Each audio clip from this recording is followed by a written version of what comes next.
నమస్కారం. BS9 news కి స్వాగతం. హెడ్లైన్ చూద్దాం.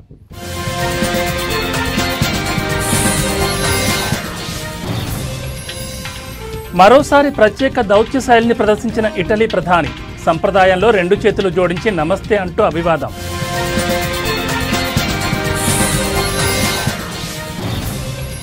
దేశ ఆర్థిక రాజధాని ముంబైలో భారీ వర్షాలు, కుండపోత వానలతో నగరం అతలాకుతలం.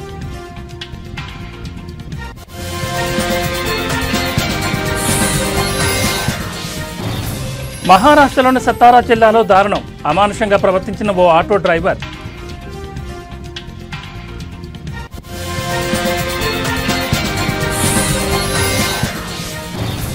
బీసీ సంక్షేమ సంఘం ఆధ్వర్యంలో సెమినార్ కార్యక్రమం. బీసీ సంక్షేమ సంఘం నాయకులను సత్కరించిన ఎంపీ కేసినేని శివనాథ్.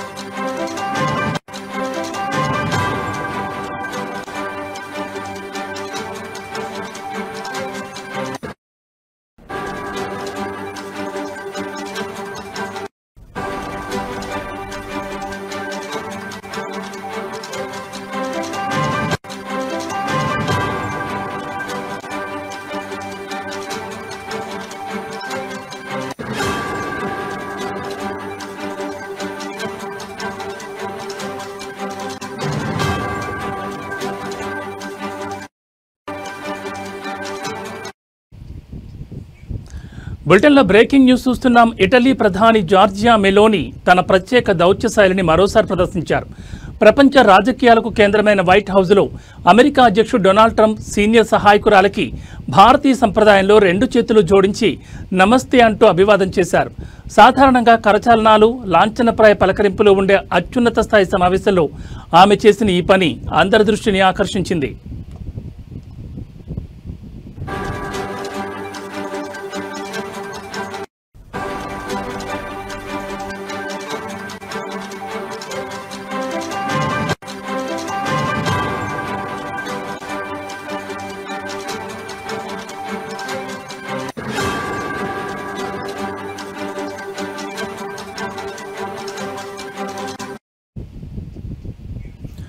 ఉక్రెయిన్కు దీర్ఘకాలిక భద్రత కల్పించే అంశంపై వైట్ హౌస్లో కీలక సమావేశం జరిగింది. ఈ చర్చల్లో పాల్గొనేందుకు వచ్చిన మెలోని ఈ విధంగా పలకరించి ప్రత్యేకంగా నిలిచారు. మెలోని ఇలా నమస్కారం పెట్టడం ఇదే మొదటిసారి కాదు. గత ఏడాది జూన్లో ఇటలీలో జరిగిన G7 సదస్సులో భారత ప్రధాని నరేంద్ర మోడీ, బ్రిటన్ ప్రధాని రిషి సునాక్, యూరోపియన్ కమిషన్ అధ్యక్షురాలు ఉర్సులా వాన్ డెర్ లేయన్ వంటి పలువురు ప్రపంచ నేతలకు ఆమె ఇదే రీతిలో నమస్కరించి వార్తల్లో నిలిచారు.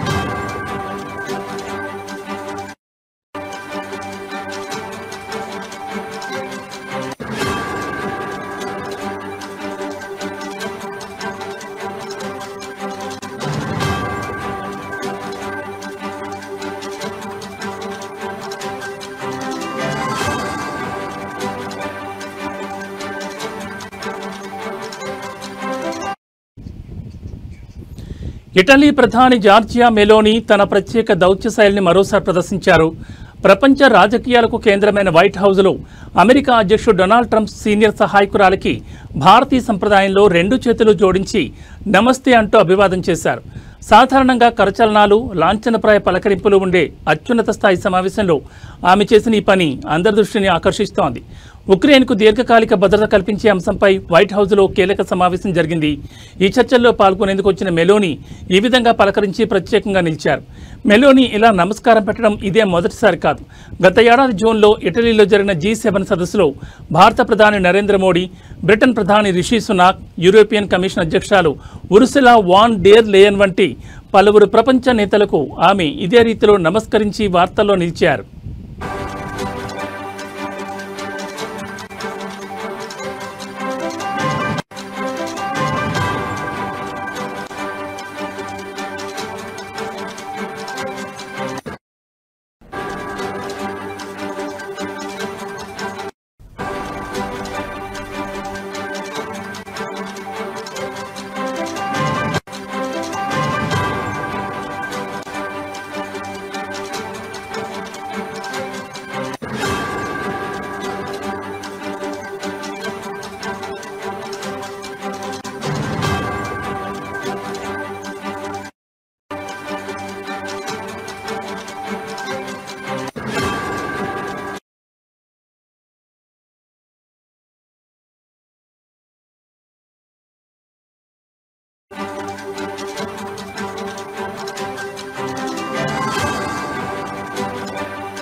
బులెటిన్లో మరో బ్రేకింగ్ న్యూస్ చూస్తున్నాం. దేశ ఆర్థిక రాజధాని ముంబైని భారీ వర్షాలు అతలాకుతలం చేస్తున్నాయి. ఈ తెల్లవారుజాము నుంచి ఎడతెరిపి లేకుండా కురుస్తున్న కుండపోత వానతో నగరం అతలాకుతలమైంది. జనజీవనం పూర్తిగా స్తంభించిపోగా భారత వాతావరణ శాఖ ముంబై నగరానికి శివారు ప్రాంతాలకు రెడ్ అలర్ట్ జారీ చేసింది.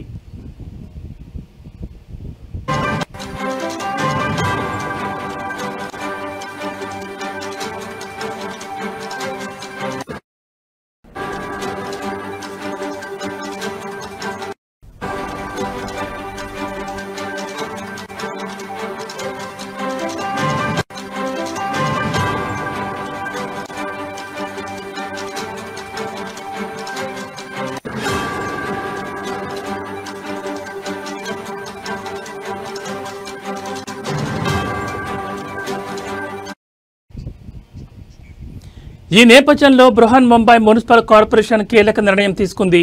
అత్యవసర సేవలు మినహా అన్ని ప్రభుత్వ, సెమీ ప్రభుత్వ, బీఎంసీ కార్యాలయాలకు నేడు సెలవు ప్రకటించింది. ప్రైవేట్ సంస్థలు కూడా తమ ఉద్యోగులకు వీలైనంత వరకు వర్క్ ఫ్రం హోం సదుపాయం కల్పించాలని, అనవసర ప్రయాణాలు చేయొద్దని బీఎంసీ గట్టిగా సూచించింది. భారీ వర్షాల కారణంగా ముంబైలోని పాఠశాలలు, కళాశాలలకు కూడా సెలవులు ప్రకటించారు.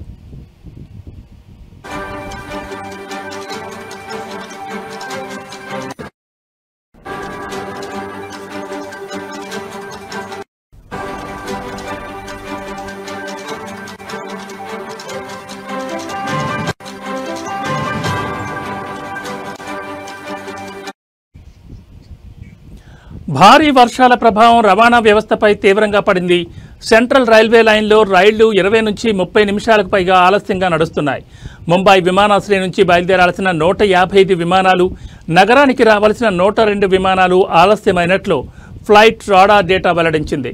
వర్షాల కారణంగా కార్యకలాపాలకు ఆటంకం కలుగుతోందని, విమానాల రాకపోకల్లో జాప్యం జరుగుతోందని ఇండిగో సంస్థ కూడా ఒక ప్రకటనలో తెలిపింది.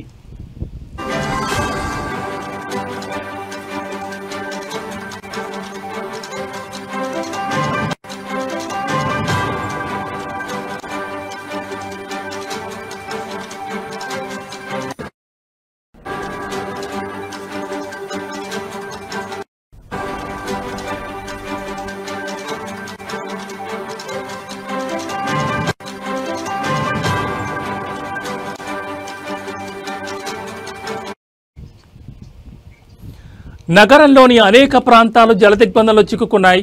అంధేరి వెస్ట్లోని ఎస్వీ రోడ్లో వాహనాల రాకపోకలు పూర్తిగా నిలిచిపోయాయి. సియాన్లోని Gandhi Market, Dadar TT, Mumbai Central వంటి ప్రాంతాల్లో రోడ్లు చెరువులను తలపిస్తున్నాయి. వసాయిలోని మిథాఘర్ ప్రాంతంలో వరద నీటిలో దాదాపు 200 నుంచి 400 మంది చిక్కుకున్నట్లు సమాచారం. ఇవాళ ఉదయం 8 గంటలతో ముగిసిన 24 గంటల వ్యవధిలో విక్రోలీలో అత్యధికంగా 255.5 మిల్లీమీటర్ల వర్షపాతం నమోదు కాగా, బైకుల్లాలో 241.0 మిల్లీమీటర్లు, శాంతాక్రూజ్లో 238.2 మిల్లీమీటర్ల వర్షం కురిసింది.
బులెటిన్లో మరో బ్రేకింగ్ న్యూస్ చూస్తున్నాం. మహారాష్ట్రలోని సతారా జిల్లాలో దారుణం చోటు చేసుకుంది. మద్యం మత్తులో ఓ ఆటో డ్రైవర్ అమానుషంగా ప్రవర్తించాడు. జరిమానా తప్పించుకోవడానికి ఆటోను ఆపకుండా తీసుకెళ్లాడు. అడ్డుపడిన మహిళా కానిస్టేబుల్ ఈడ్చుకుంటూ వెళ్లడంతో స్థానికులు వెంటపడి ఆటోను ఆపేశారు. డ్రైవర్ను చితకబాది పోలీసులకు అప్పగించారు. ఈ ఘటనకు సంబంధించిన వీడియో ప్రస్తుతం సోషల్ మీడియాలో వైరల్గా మారింది.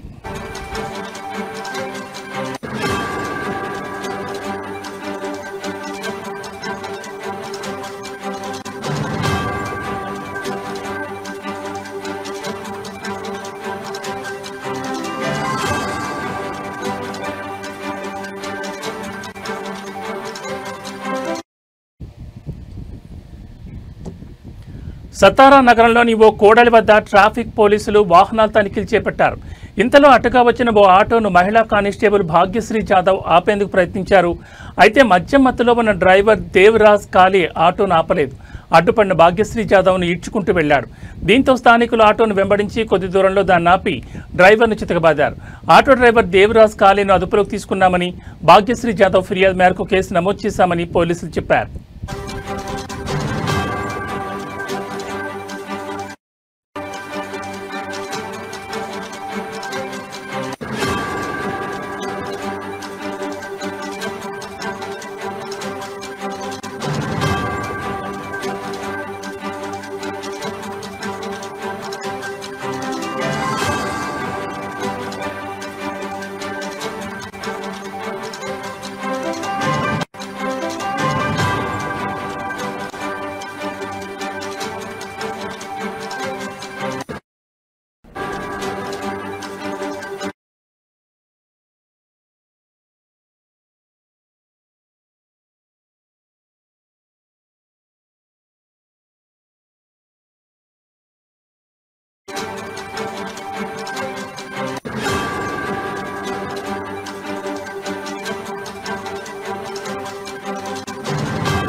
బులెటిన్లో మరో బ్రేకింగ్ న్యూస్ చూస్తున్నాం. ఉపరాష్ట్రపతి ఎన్నికకు సంబంధించి జాతీయ స్థాయిలో విపక్ష కూటమి ఒక కీలక నిర్ణయం తీసుకుంది.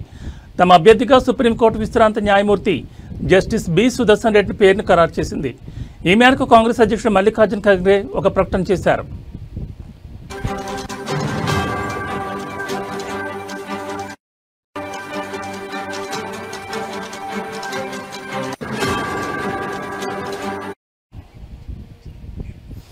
విపక్ష కూటమి అభ్యర్థిని ప్రకటించడం బీజేపీ నేత సిపి రాధాకృష్ణన్ను ఎన్డీఏ తమ అభ్యర్థిగా ప్రకటించిన 2 రోజుల తర్వాత చోటు చేసుకుంది.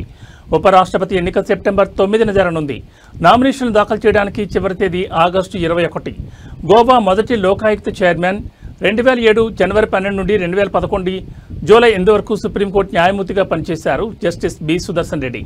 2024 డిసెంబర్ 14న హైదరాబాద్ అంతర్జాతీయ ఆర్బిట్రేషన్ మధ్యవర్తిత్వ కేంద్రం ఐఎంఎంసి శాశ్వత ట్రస్టీగా బాధ్యతలు చేపట్టారు. బి సుదర్శన్ రెడ్డి 37వ హైదరాబాద్ జాతీయ పుస్తక ప్రదర్శన పర్యవేక్షించడానికి సూచనలు ఇవ్వడానికి ఏర్పాటు చేసిన కమిటీకి సలహాదారుడిగా నియమితులయ్యారు.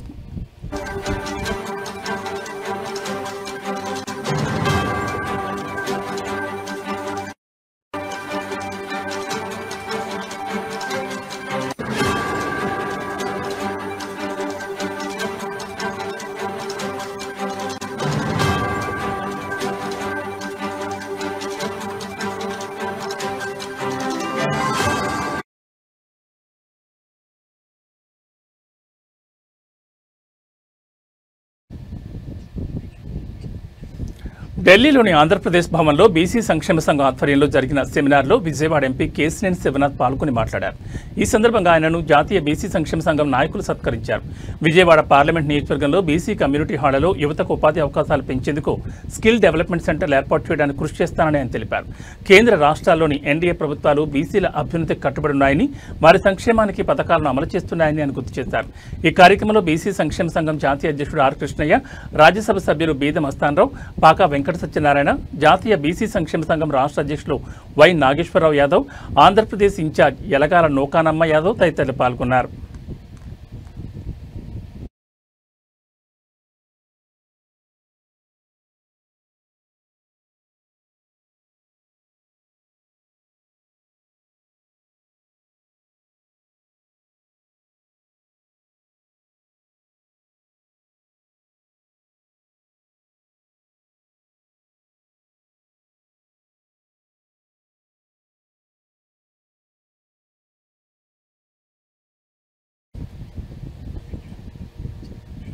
వేములవాడ శ్రీ రాజరాజేశ్వర స్వామి ఆలయంలో మాజీ సీఎం కేసీఆర్ సతీమణి శోభ మనవడు హిమాంశుతో కలిసి ప్రత్యేక పూజల్లో పాల్గొన్నారు. రాజన్న కోడెముక్కు చెల్లించి అనంతరం స్వామివారికి ప్రత్యేక పూజలు చేశారు. ఆలయ అర్చకులు స్వాగతం పలుకుతూ తీర్థప్రసాదాలు అందించారు. వేములవాడ నియోజకవర్గ ఇన్ఛార్జ్ చల్మడ లక్ష్మీ నరసింహారావు, ఏనుగు మనోహర్ రెడ్డి, మాజీ మున్సిపల్ చైర్పర్సన్ రామతీర్థపు మాధవి స్వామివారి చిత్రపటాన్ని అందజేశారు.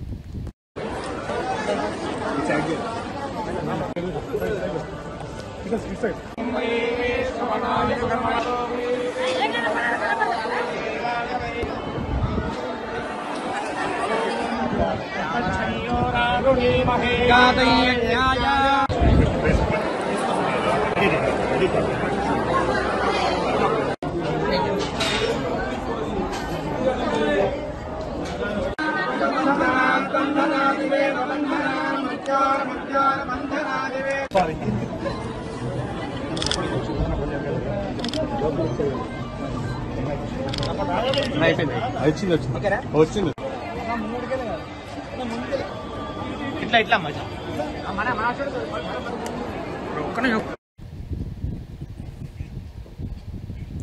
భారీ వర్షాల కారణంగా వివిధ ప్రాంతాల్లో పరిశీలించిన మంత్రి పొన్నం అనంతరం జీహెచ్ఎంసీ, హైడ్రా, వాటర్ బోర్డు అధికారులతో సమీక్షా సమావేశం నిర్వహించారు. ట్రాఫిక్ సమస్యలు నివారించడానికి అన్ని చర్యలు తీసుకోవాలని ఆదేశాలు జారీ చేశారు. ఇటీవల హైదరాబాద్లో భారీ వర్షాల కారణంగా తలెత్తిన సమస్యల పరిష్కారం కోసం వివిధ ప్రాంతాలను మంత్రి పొన్నం ప్రభాకర్ మరియు మేయర్ గద్వార్ విజయలక్ష్మి తనిఖీ చేశారు. అనంతరం మంత్రి పొన్నం ప్రభాకర్ మరియు మేయర్ గద్వార్ విజయలక్ష్మి జీహెచ్ఎంసీ, హైడ్రా మరియు వాటర్ బోర్డు అధికారులతో ఒక సమీక్షా సమావేశం నిర్వహించారు. ఈ సమావేశంలో వారు వరదలు మరియు ట్రాఫిక్ సమస్యలు నివారించడానికి అవసరమైన అన్ని చర్యలను తీసుకోవాలని అధికారులను ఆదేశించారు. కేబీఆర్ పార్క్ గేట్ నెంబర్ 2 వద్ద ఆకస్మిక తనిఖీల గురించి ప్రత్యేకంగా నిర్ధారించే వార్తలు లేనప్పటికీ వారు నగరంలో వివిధ ప్రాంతాల్లో పర్యటించి సమస్యల పరిష్కారానికి కృషి చేస్తున్నారని తెలుస్తోంది.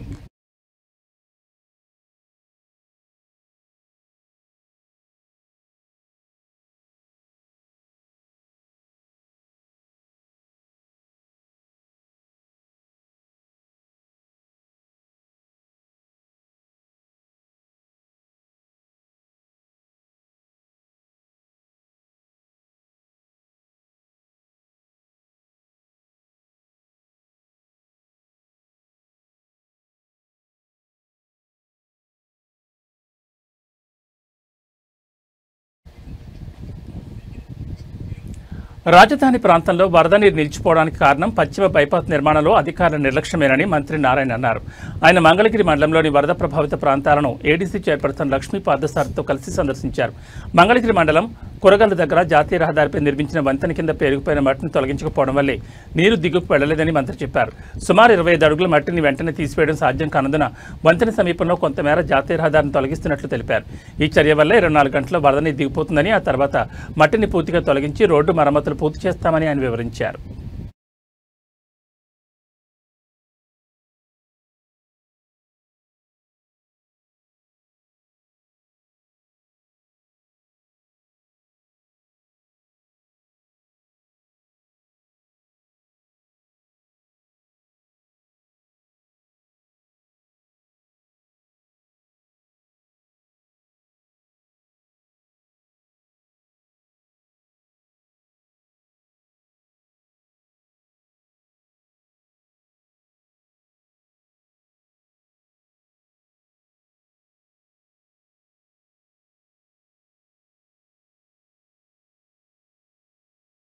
అమరావతి క్యాపిటల్ సిటీ అందరికీ నమస్కారాలండి. అమరావతి క్యాపిటల్ సిటీ మీద వైసీపీ నాయకులు అనేకమైన దుష్ప్రచారాలు చేస్తున్నారు. అవన్నీ మానుకోవాలి. అమరావతి క్యాపిటల్ సిటీలో ఎటువంటి ఇబ్బంది లేదు. అయితే వెస్టర్న్ బైపాస్ రోడ్ ఏదైతే కన్స్ట్రక్ట్ చేస్తున్నారో ఆ కన్స్ట్రక్షన్ చేసేటప్పుడు కొండవీటి వాగు ఏదైతే ఉందో కొండవీటి వాగు కింద యాక్చువల్గా ఆ మట్టి అంతా తీసేసి పైన యాక్చువల్గా బ్రిడ్జ్ కట్టుండాల్సింది. వాళ్ళు ఆ మట్టి తీయకుండా పైన బ్రిడ్జ్ కట్టారు.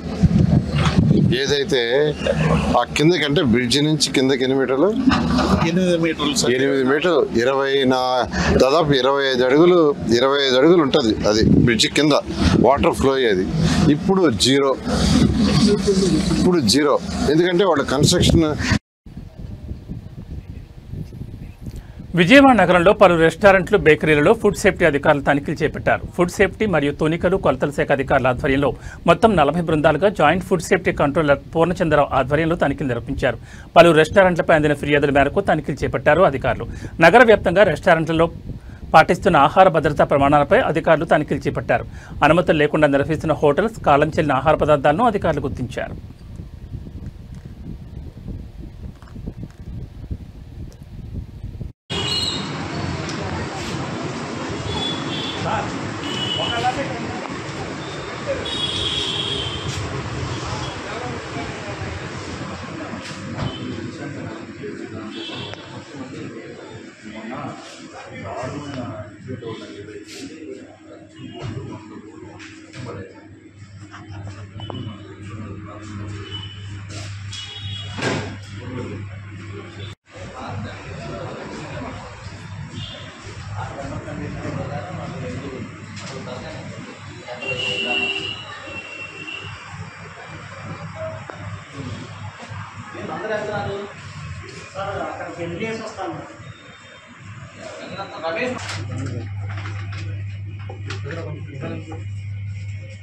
కొంచెం సైడ్ వచ్చాను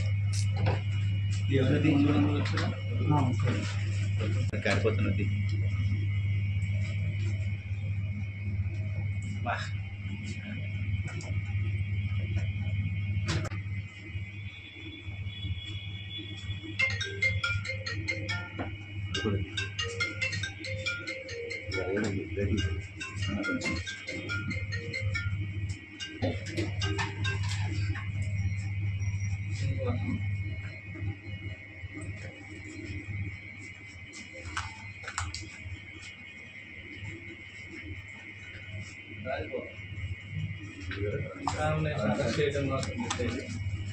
దాన్నే ఇచ్చేస్తున్నారు.